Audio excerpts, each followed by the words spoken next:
Hello all, we will present you our project which is model order reduction for electrical circuits with focus on balanced model reduction. And this is the table of our contents. First of all, let's define the model order reduction. What is actually the model order reduction or MOR? It is a process in which we approximate the original model. That means we preserve the input-output behavior to the maximum possible extent and reduce the dimensionality and complexity of this model. The goal of the MOR is to provide a good approximation of model which capture the best dynamics of the original system. Also, we need the new model to preserve the original system properties like the stability and passivity, etc. And in application, we can say that it reduces the complexity, so it requires less storage. And of course, that leads to fast simulation of the circuits, so we can simulate any large system in small amount of time. And also reduced models enable rapid or fast prediction, inversion, and design. And there are different application fields like aerospace, computer science, control theory, and as you can see, fluid mechanics, power systems, and so on. So how to measure the quality of MOR? It is measured by the error. That means how small the error is in the MOR algorithms. And if the algorithm preserves the properties of original system like the stability, passivity, and etc., and also, as we said, the reduced system dynamic should converge to the dynamic of the original one. Yes, Shakil? So we will see the general structure of the linear time invariant systems. We have the actual model, and we have reduced model with subscripts R. Here is that. Next. So in general, we have three broad categories of MOR: SPD-based methods, Krylov-based methods, and combined. For linear systems, we are using the ones which are on the right side, and for nonlinear systems like pods and gramians. And generally, we can use iterative methods that are the combination that can be used for both. Here, our focus will be on balanced truncation. Next. SPD-based methods are actually based on the singular values. Singular values govern what part to truncate and what to retain.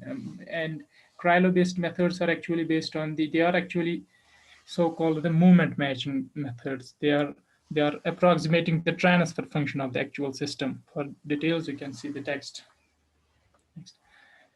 The prerequisites for understanding the balanced model truncation is the controllability and observability. Controllability of the system means if it is possible to influence all the variables of the system by input forcing function. And similarly, the observable system is that in which we can observe the states at the output. And here's the criteria for determining the controllability and observability. They are called the gramians, and they are the solutions of Lefkow equation. Next. Actually, more works because most of the large systems are poorly controllable and observable. That means there are some variables which are not appearing at the output. So the cancellation is possible there. And we put that dominant part into that system. Okay, so let's start with a really simple example in the x coordinates, which it is decoupled dynamical system. And from this example, we will know that if we can make our choice or our decision depending on the A matrix, or we should not notice all the matrices A, B, and C. As we can see from this example, we can notice that the second state is much harder to control than the first one. That means that the U input, which is input, impacts the second way more aggressively. And from the second equation, the y equation, we can see that our first state is way easier to measure than the second state. So the choice of the new coordinate, which is z equal to x2, it is bad. We should choose z equal to x1 because it is better to control and observe. So we cannot decide simply by looking at the matrix A. We should also look at other matrices. But what if we make a balance? So we balance the controllability and observability gradients of the state and then make the truncation. So that's what we will do by making a transformation that makes the controllability and observability gradients equal and diagonal, as we can see from this equation. And actually, from yes, there is some operations, but in this state, there are more than one solution for this one. Maybe, for example, we have the gradients of the controllability is 2 multiplied by sigma, and this is half sigma. So it is really achieve this equation, but they aren't same. So we will make a scaling by this equation that we have. And but by making this transformation, and like for example, we have T, which is T, which is the first R columns, the dominant columns of the transformation, and the other thing we will truncate them, and S, which is the inverse of T. So at the last, we have this equation that represents the reduced model, and the computational cost for reduced model is reduced from n cubed to the n multiplied by r to the power of 2.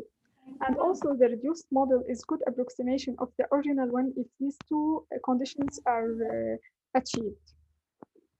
So this is the upper bound and also the lower bound achieve these relations.